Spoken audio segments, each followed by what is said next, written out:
Росії практично мовчать офіційно за геноцид русинов при Австро-Венгрії. Мовчать дуже удивительно.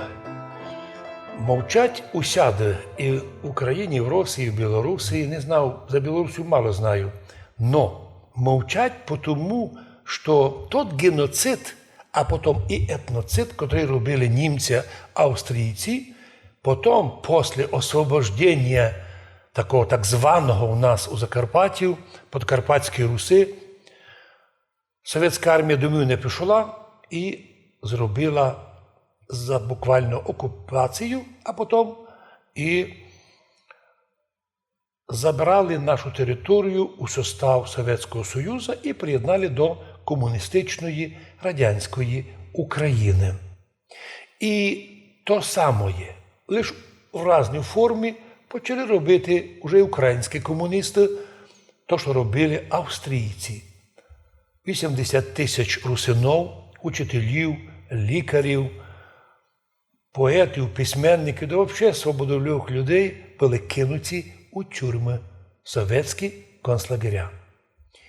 На Подкарпатській Русі, котру як Національну Республіку Русинов Сталін перейменував на Закарпатську область, той українські комуністи, я підкреслюю, українські комуністи, не рядові, активно уничтожали бібліотеки русинських книг, тонни архівних документів, а всі вище 600 русинських школ перевели на радянську українську мову.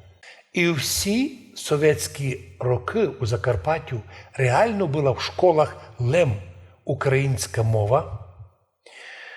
Була вона як державна, ніколи не була гонима, ніколи в Україні совєтська власть не прив'язувала русинов до руського язика.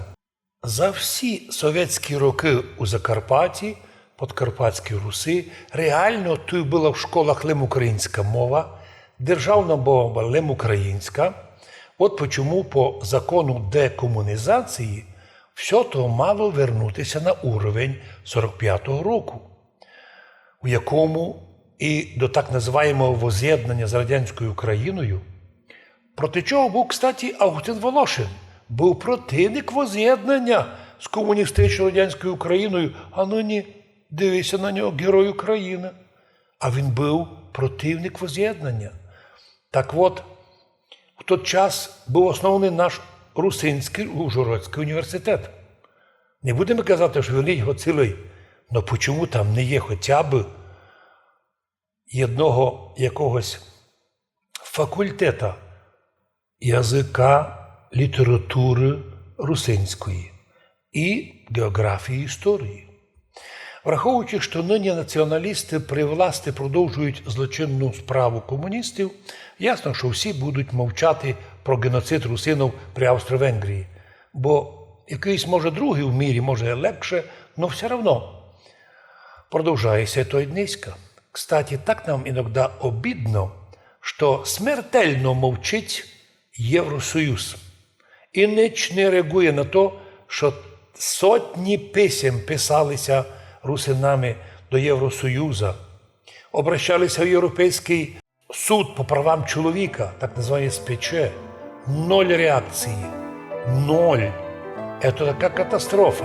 Но факт конституційний, що русини, жителі Закарпаття, державотворчий народ нинішньої незалежної України від 1 грудня 1991 року, а значить, ми тут маємо равне право навіть із титульної, кажуть, українською нацією. Равної.